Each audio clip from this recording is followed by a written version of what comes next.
Hello, parents and teachers who may be watching. Welcome to Creating Math Ahas for Parents. I'm Dr. Sandy Atkins, Sandy, and in this video, we'll be looking at how your children in grade 4 may be experiencing division. We'll look at some of the things that might be different from what you experienced in school and some of the models that they may be using. Now, on my screen, I am showing all types of base 10 models. You might see a plastic version in class, one that they're using to model quantity and also model division itself. I have a centimeter grid version. I also have a smaller one that I'll use for this video so you can see a bit of what I'm doing. The other models you may be seeing, I'm going to just throw these on here, would be fraction kits. So you may see your children using a fraction kit of some time. And if you notice, these are construction papers. If you also notice, my kit is not labeled. So you'll see if I use a fraction kit, the children make them. We build that first idea of how to make a fraction. They need to construct it themselves. And then I don't want it to be a reading activity. I don't want them to just look at it and have it say 1/3, and so they know it's a third. It's purposeful, as in the use of all manipulative materials, all models for math, we're purposefully using them to build that understanding. So I can have them measure or put 3 of these in and say, oh, this must be a third. And you may be thinking to yourself, well, I don't remember division using all of that. You may be like I was, where we mainly learn the mechanics of long division, or we spend an awful lot of time memorizing our division facts. But the expectation for your child is that they have an understanding of division. Remember, to be mathematically proficient, we need those 5 strands. And I'll leave a link if you're interested in getting more information about that. I'll leave a link to that video in the description below. But we know procedural fluency involves flexibility and efficiency. So we want them to be flexible in the methods they use. It's not that we're going to show them a lot of methods and they pick one of those to help them get an answer. It's that those different models and methods also represent stories they're going to hear, word problems they're going to encounter. So it helps us with the language. We also know that procedural fluency builds from conceptual understanding, understanding the why. So you may see at your child's school, there's an expectation that they can explain their thinking. They can explain how the model works. So that's an important side of it. The expectation for many 4th grade children is that they are able to use place value to represent division. They're able to use properties. They're able to use the relationship between multiplication and division, understanding that we can think multiplication or find the missing factor when we're dividing. So that we're wanting them to have those understandings. The other thing the expectation may be is that they can illustrate that understanding using equations. They can do it using arrays. And think about if you're at a meeting, I know I've been to many meetings that have racks of folding chairs, and you have to put the folding chairs out. And you know that you want to have a dozen chairs in each row. So how many chairs, how many rows will you be able to make? Or you know you need 15 rows. How many chairs could we put in each row?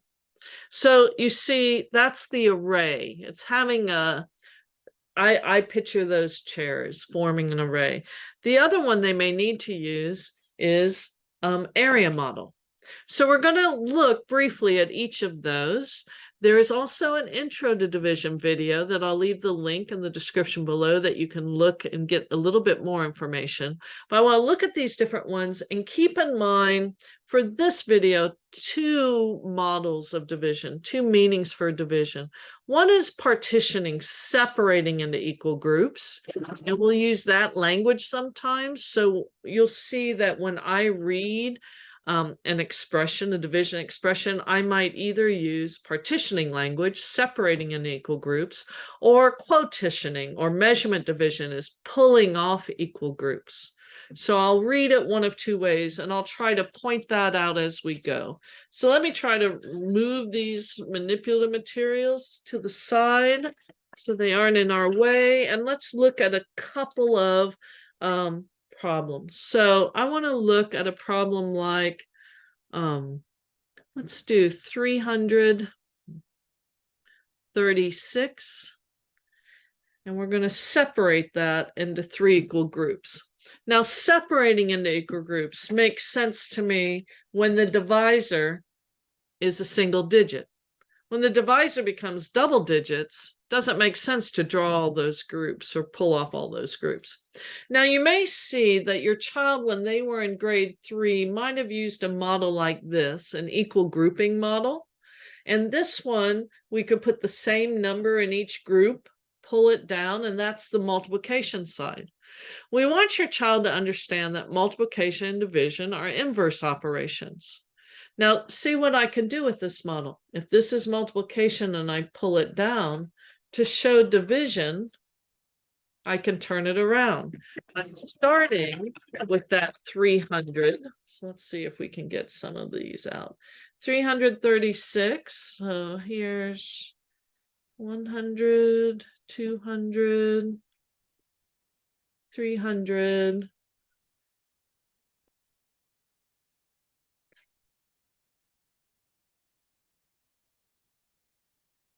One thing about these little ones is they're a little harder to work with because they're so sticky, huh? I got 4, 5, 6. Now, do you notice how I haven't worried about putting the hundreds all together, the tens all together, and then the ones? I could mix these up however I want, and we want your children to understand that this is a 10 no matter where it is on the page. This is going to be a 100 no matter where I put it on the page. Let's see if I can help with the glare a little. Yeah. So the idea is if I'm separating this into 3 equal groups, see, it's nice because each place, I'm using place value, each place in my dividend is a multiple of 3. So this is kind of a nice little problem to do, right? I can separate into 3 equal groups. 2 ones will go into each of these groups. So 336 separating into 3 equal groups. I'm going to end up with 112. Now, if I have this model in my head, this imagery, quite often I can just do this as a mental problem. But the other thing I want you also think about are connections we'll make. See, what part of my whole is this? What part is this? See, this is a third of my whole. Here's a third of my whole. Here's a third of my whole. So what's another way I could think of this? Well, 1/3 of that 336 is 112. What's another way I can write 1/3 of 336?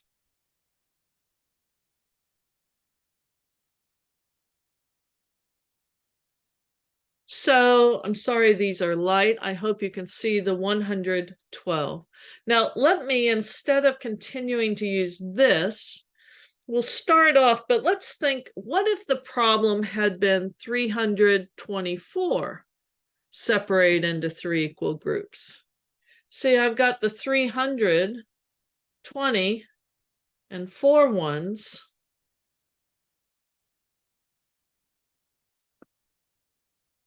Okay. The problem is I can put 100 in each group, but I don't have 3 tens to put. I'm going to have to think of this differently.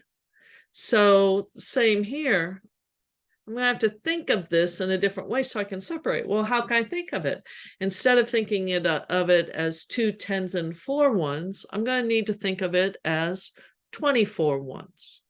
See, the problem changes a bit. So when I get, let's come down here a little bit more. So I've got 324 separated into 3 equal groups, right? Here's my 3 equal groups. Using place value, I can put 100 in each group.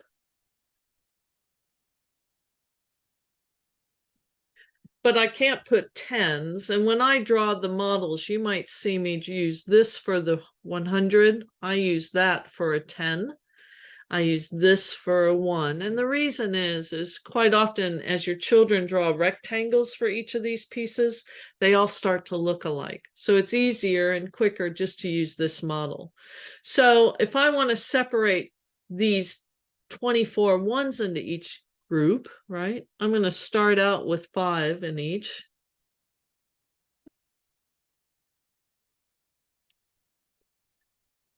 And then I happen to know that 3 times 8 is 24, so that's helpful. Now, do you notice my drawing? I've done this so that these are organized. These aren't randomly put in there. I'm organizing them in a way so I don't have to keep recounting everything. So again, what is a third of 324? Well, it's 108. I've got a link to multiplication. And your children, one of those things that we learn, oh, division is the same as multiplying by the reciprocal. We're starting to do that in a very informal way. We're getting them ready for grade 5 by making those connections with them. So I can separate into those 3 equal groups. Now, I want to look at this model. Still stick with equal grouping, but let's do this problem.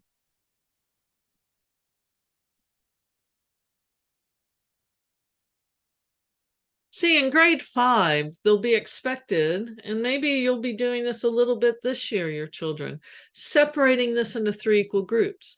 Now, I'm just going to draw a picture. I showed you what the fraction kit may look like.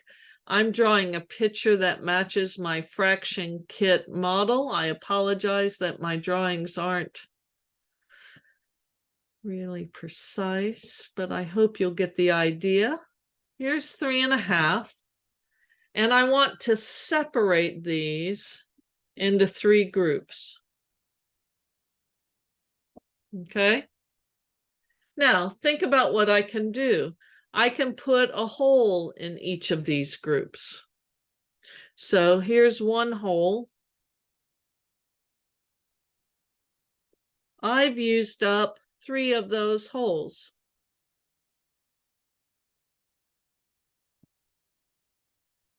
So 3 of these have gotten used now. And I need to separate this into 3 pieces, right? Put them into each group. So I can put a half in this one, a half in this one.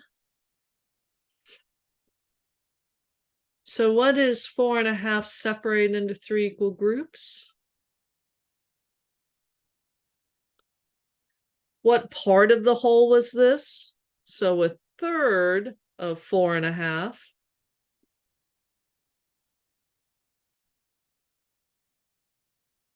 Okay. Building the connections, thinking of division as separating into equal groups is one way to do this. Okay. Now, I want to go back to this problem. Okay, let's go back and look at this 324 separated into 3 equal groups. So we've got this drawing I did. And as we've said, you know, some folks like, why are we doing that? What's the model? This is using place value, illustrating division using place value. But I also want us to look at maybe a more familiar model to us would have been the long division model. So if I look,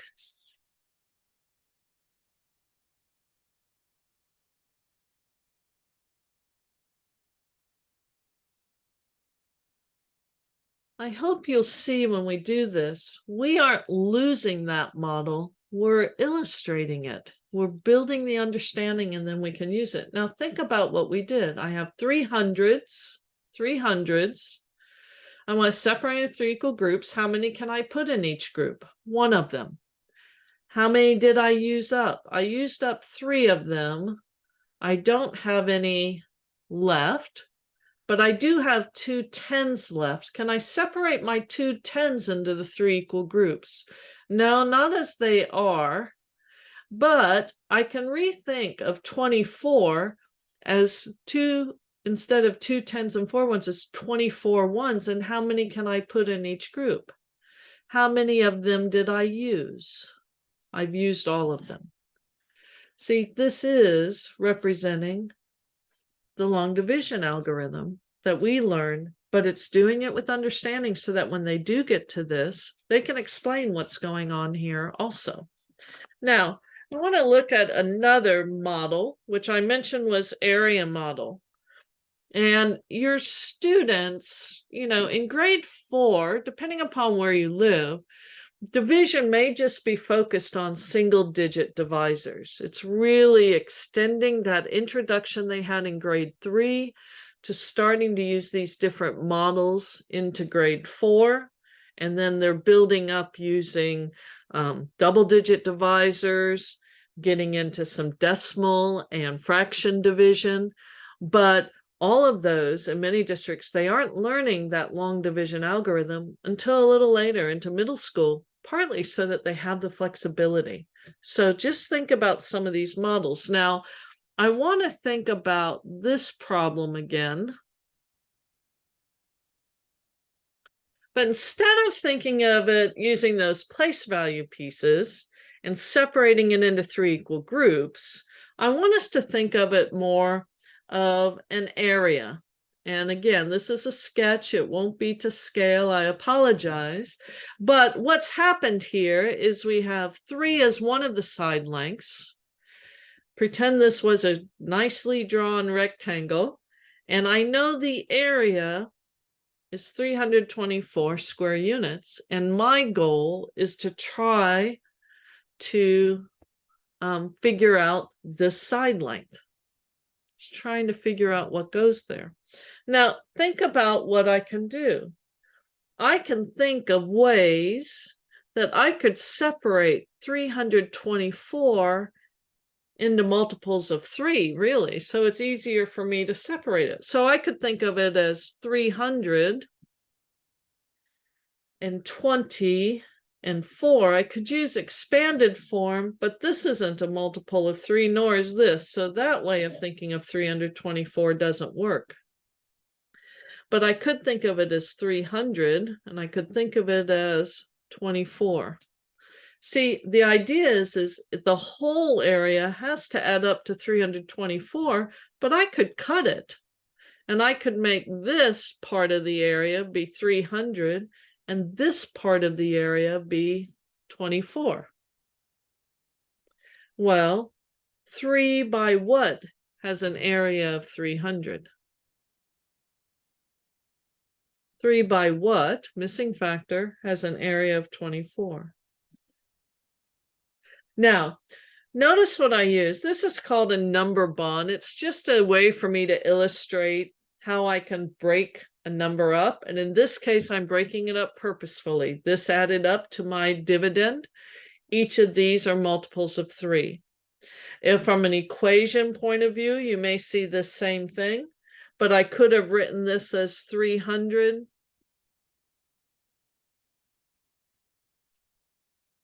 24. These are called partial quotients. That's what I was doing here. Now here, I was actually thinking of this as 3 by what is going to give me 300. 3 by what is going to give me 24. I was using missing factor, the link between multiplication and division. So you may see your student, they're doing a division unit and you're expecting to see one thing, and you may be seeing them doing all of these number bonds because they're trying to think of ways they could cut their area up to find the missing side length.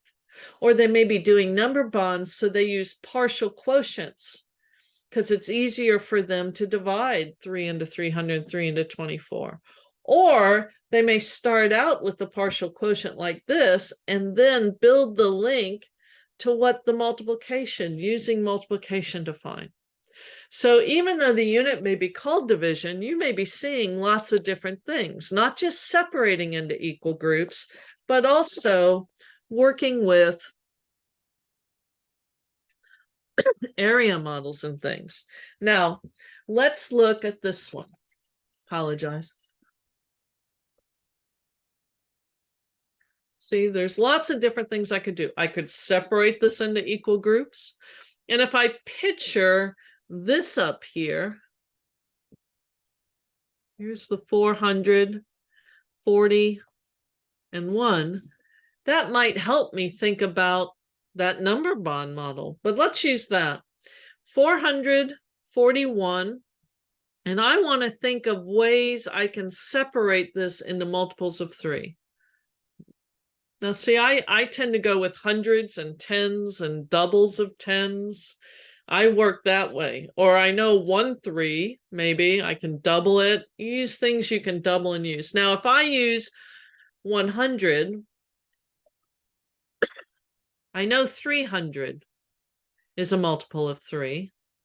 That used up these, right?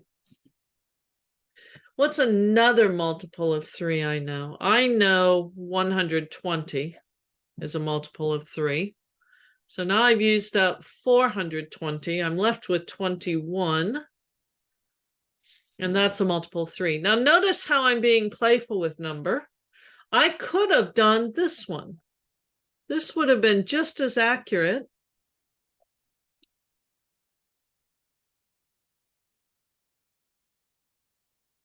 I just have more partial quotients that I can use. They may use 150. They may start with 60s. Nothing says that this first branch has to be hundreds. This could be in any order as long as this total adds up to 441. Now, if I'm thinking in terms of partial quotients and using equations, you may see something that looks like this.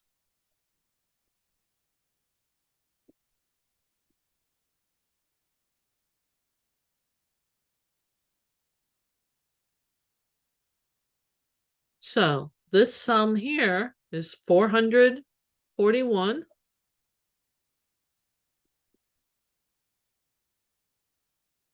How many 3s are in 441? See, I'm really using that quotative. How many 3s are in 441? Well, I know I can pull off, I've got 100 3s in this part. I've got 40 3s in the 120. I've got 7 3s there. This total, there are 147 3s and 441. A different way to think about it. If I use this version,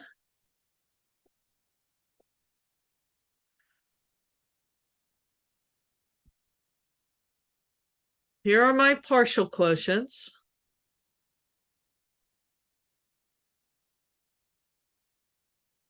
See, I end up with the same quotient. It won't change. 441. How many 3s are in 441? Well, 147.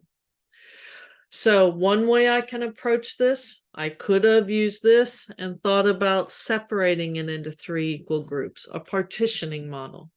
I could use these number bonds, which is just a model to show those part total in this case.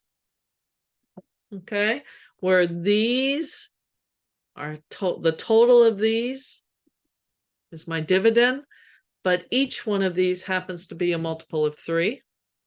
I can use partial quotients then to find, and this can be done mentally. Once I get really confident of the representations, how to link all of this together, I have lots of options I can do in lots of different ways. So I can use partial quotients and equations, and I can explain these, and I could do the explanation using physical models, place value. Here's my equations, multiples, or think back to my area model.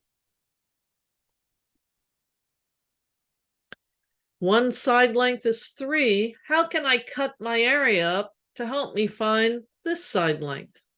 Well, I could cut it into 300, 120, and 21. See, 3 by what?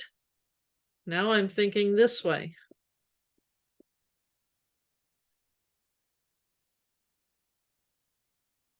3 by what is going to give me 120?